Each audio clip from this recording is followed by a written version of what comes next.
21। Withdrawal की आखिरी तारीख 20 अक्टूबर और 23 अक्टूबर। और date of poll 6 November Thursday और दूसरा 11 नवंबर ट्यूसडे।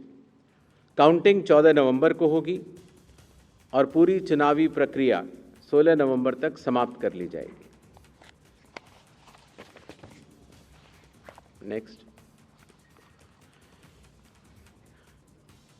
जो बिहार के 38 जिले हैं उनको 2 भागों में बांटा गया है। जो आप पीला रंग देख रहे हैं वो फेज़ 1 है और जो आप गुलाबी रंग देख रहे हैं वो फेज़ 2 है। इसकी सॉफ्ट कॉपी आप सब लोग को दे दी जाएगी। नेक्स्ट, बिहार के आम चुनावों के साथ साथ 8 बाई इलेक्शंस भी होंगे। जम्मू कश्मीर के 2, बडगांव और नगरोटा, राजस्थान के अंता, झारखंड की घाटशिला, तेलंगाना जुबली हिल्स, पंजाब में तरन तारन, मिजोरम में दंपा, उड़ीसा में नौपादा।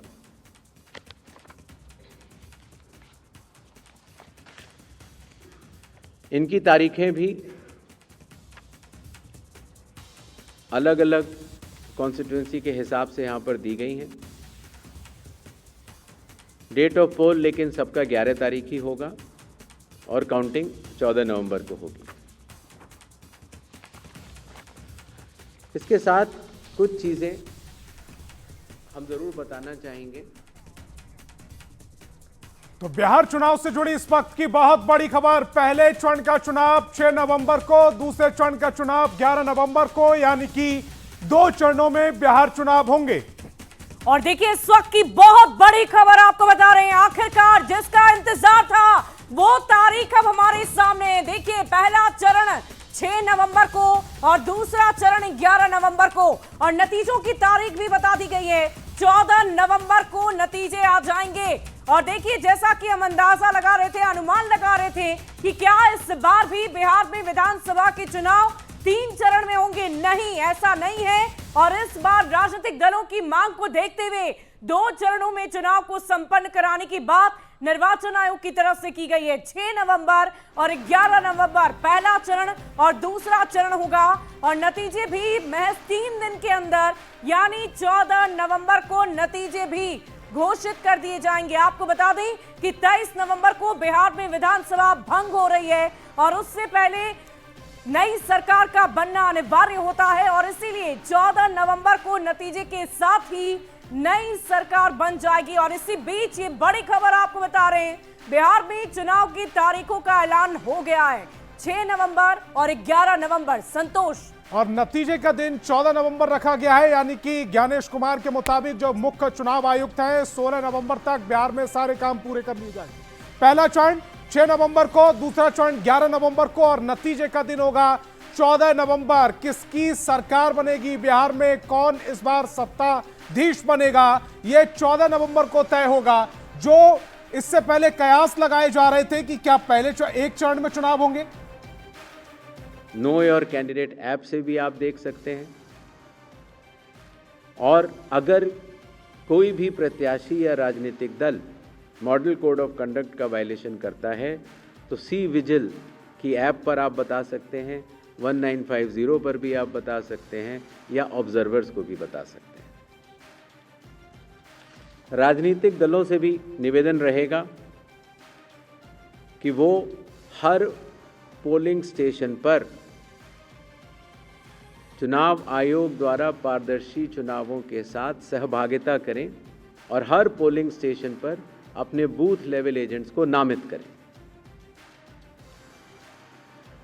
ईवीएम और वीवीपैट का फर्स्ट और सेकंड लेवल रैंडमाइजेशन अभी होना बाकी है और उसमें जरूर भाग लें, जिससे कि फर्स्ट और सेकंड लेवल रैंडमाइजेशन की पारदर्शिता का वो अनुभव भी कर सकें। इसी तरीके से जब स्ट्रांग रूम से ईवीएम और वीवीपैट निकाली जाएंगी या वापस रखी जाएंगी तो कैंडिडेट्स की उसमें दस्तखत भी होते हैं और वो उसको सजगता से देखें। मतदान से पहले जो मॉक पोल होता है उसमें अपने पोलिंग एजेंट्स को ज़रूर देखने को बोलें। 90 मिनट लगभग पहले ये शुरू होता है, लगभग 50 वोट डाले जाते हैं नोटा सहित, जिससे कि ये स्पष्ट हो जाता है कि ईवीएम और वीवीपैट्स में जो भी बटन दबाए जा रहे हैं वही स्लिप गिर रही है और उसकी गणना भी की जाती है। राजनीतिक दलों से ये भी अनुरोध है कि वो जो पोलिंग एजेंट्स को नामित करें वो पोलिंग स्टेशन के अंदर ही रहें और मतदान केंद्र छोड़ने से पहले, मतदान पूर्ण जब हो जावे तो छोड़ने से पहले अपना फॉर्म 17C, जिसमें कि प्रिसाइडिंग ऑफिसर ये दस्तखत करके देते हैं कि ईवीएम में इतने वोट पड़े, लेकर जरूर जाएं। मतदान पूर्ण होने से पहले न चले जाएं। मॉडल कोड ऑफ कंडक्ट का सभी राजनीतिक पार्टियां और प्रत्याशी अनुपालन करेंगे, ऐसा चुनाव आयोग आशा करता है। और साथ ही साथ जब आखिर में जब काउंटिंग का समय आता है तो अपने काउंटिंग एजेंट्स को भी नामित करें और सजगता के साथ जो काउंटिंग हो रही है उसका भी अवलोकन करें। मीडिया से भी थोड़ा अनुरोध है। मीडिया पर्सन्स को अथॉरिटी लेटर्स दिए जाते हैं, जिससे कि आप पोलिंग डे और काउंटिंग डे पर कवरेज कर सकते हैं। तो जो अथॉरिटी लेटर के साथ जो शर्तें हैं उनका अनुपालन अगर आप सहजता से करेंगे तो जनता को भी बता पाएंगे कि चुनाव की पूरी प्रक्रिया कैसी चल रही है और व्यवस्था बनी रहेगी। अगर आप पोलिंग बूथ पर जाते हैं और कुछ फ़ोटो या खींचना चाहते हैं तो जैसा प्रिसाइडिंग ऑफिसर के जो भी निर्देश होंगे उनका आप लोग ज़रूर पालन करें।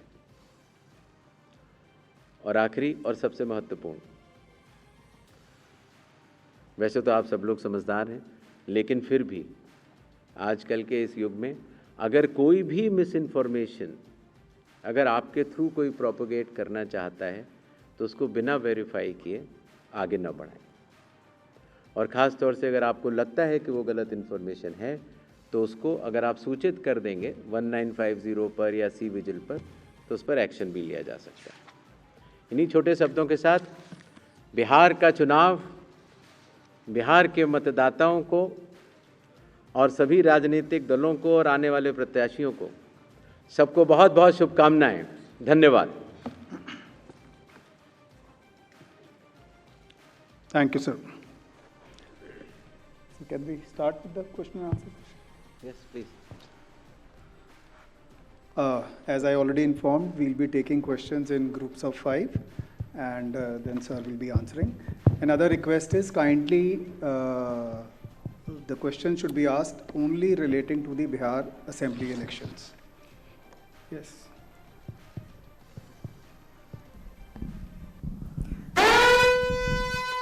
जिन तारीखों का इंतजार पूरा बिहार कर रहा था, बिहार के 8 करोड़ मतदाता कर रहे थे, वो तारीखों का ऐलान हो चुका है। पहले चरण का चुनाव होगा 6 नवंबर को, दिन होगा गुरुवार का। दूसरे चरण का चुनाव होगा 11 नवंबर को, दिन होगा मंगलवार का। और इसके बाद नतीजों का दिन होगा 14 नवंबर। 14 नवंबर को रिजल्ट आएगा, नतीजे आएंगे और दिन होगा शुक्रवार को। शुभी, अब वाकई संतोष, आज से ठीक 1 महीने के बाद अगर हम गौर फरमाएं तो आज 6 अक्टूबर की तारीख है और ठीक 1 महीने के बाद यानी 6 नवंबर को बिहार में पहला चरण का चुनाव कराया जाएगा और दूसरा चरण 11 नवंबर।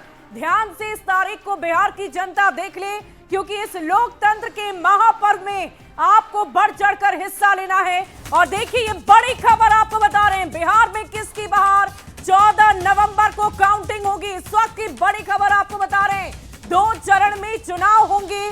सबसे बड़ी खबर तो बिहार में बनेगी किसकी सरकार, बिहार में आएगी किसकी बहार, ये तो भविष्य के गर्भ में। लेकिन उससे पहले बिहार की जनता को हम इस बड़े से स्क्रीन पर यह दिखाना चाह रहे हैं कि बिहार में तारीखों का निर्णय ले लिया गया है कि किस दिन चुनाव होंगे। और शुभी, जो सबसे महत्वपूर्ण बात है कि पहले चरण में 121 सीटों पर वोटिंग होगी, दूसरे चरण में 122 सीटों पर वोटिंग होगी और इस तरह से ये 243 सीटों पर जो रिजल्ट आएगा वो 14 तारीख को आएगा। 6 तारीख 11 नवंबर 11 नवंबर ये है चुनाव की तारीखें यानी कि मतदान की तारीखें, और 11 नवंबर को 122 सीटों पर चुनाव होंगे और 6 को 121 सीटों पर चुनाव होंगे। 14 तारीख को रिजल्ट यानी कि काउंटिंग होगी। 2 चरणों में चुनाव संपन्न हो रहे हैं। और देखिए, राजनीतिक दलों की बात करें तो पहले ही राजनीतिक दलों ने जब इलेक्शन कमीशन या निर्वाचन आयोग के साथ बैठक की थी तो उस दौरान इस बात की चर्चा की थी कि कोशिश की जाए कि पहले एक चरण में ही चुनाव को संपन्न करा लिया जाए। जेडीयू ने सबसे पहले ये डिमांड रखी थी। और देखिए, एक चरण में तो नहीं, लेकिन बिहार में 2 चरणों में अगर संतोष हम बात करें तो पिछले कुछ सालों की अगर बात की जाए तो 5 से 6 चरण में बिहार में चुनाव संपन्न होते रहे, 3 चरणों में भी हुए। लेकिन ये मुझे लगता है पहली दफा ऐसा होगा कि 2 चरणों में बिहार में चुनाव को संपन्न कराया जाएगा। 6 नवंबर को पहले चरण पर 121 सीटों पर मतदाता अपने मताधिकार का प्रयोग करेंगे और 11 नवंबर को 122 सीटों पर मतदान कराए जाएंगे। और देखिए, 14 नवंबर ये तारीख भूलिएगा मत। इस दिन बाल दिवस भी हम मनाते हैं, 14 नवंबर की तारीख। और इसी दिन बिहार में किसकी बहार होगी, बिहार में कौन बनेगा एक बार फिर से मुख्यमंत्री का चेहरा, कौन होगा, कौन बैठेगा शीर्ष आसन पर, यह देखना दिलचस्प होगा। लेकिन उससे पहले बिहार की जनता इन तारीखों को अपनी डायरी में, अपने दिमाग में, अपने दिल में जरूर दर्ज कर ले, क्योंकि जिस तरह हम छठ का महापर्व मनाएंगे ठीक उसी तरह लोकतंत्र का महापर्व भी मनाना है। शुभी, इससे पहले 2020 का जो चुनाव हुआ था वो 3 चरणों में हुआ था। 2015 का जो चुनाव हुआ था वो 5 चरणों में हुआ था। और 2010 का जो आम चुनाव हुआ था यानी कि बिहार का चुनाव हुआ था वो 7 चरणों में चुनाव हुआ था। बिहार के इतिहास में ये सबसे कम चरणों में इस बार चुनाव संपन्न होंगे।